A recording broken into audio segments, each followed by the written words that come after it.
அண்மை செய்தியை பார்த்துக் கொண்டிருக்கிறோம். அரியலூர் பகுதியில் தாவேக தலைவர் விஜய் நாளை பரப்புரை செய்வதற்கு காவல்துறை அனுமதி வழங்கியிருக்கிறது. இது தொடர்பான கூடுதல் விவரங்களோடு இணைகிறார் செய்தியாளர் கலைவாணன். விவரங்கள்.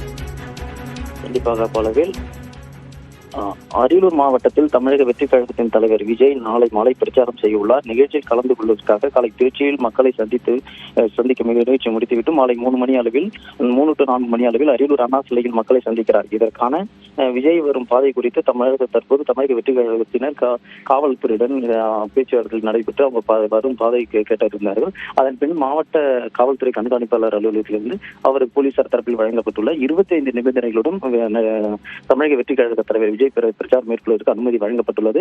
இந்த பாதையானது கலெக்டர் மாவட்ட ஆட்சியர் அலுவலக ரவுண்டானாத்தில் இருந்து அண்ணா சிலை பழைய பேருந்து நிலையம் அரியலூரில் பிரச்சாரத்தை மேற்கொண்டு அங்கிருந்து கள்ளங்குறிச்சி ரவுண்டானா சாலை வழியாக அடுத்த குன்னம் செல்வதற்கான பாதை அவர்களுக்கு போட்டு 25 நிபந்தனைகளுடன் தற்போது காவல்துறையினர் அனுமதி வழங்கியுள்ளனர். பலவேல் விவரங்களுக்கு நன்றி கலைவாணன்.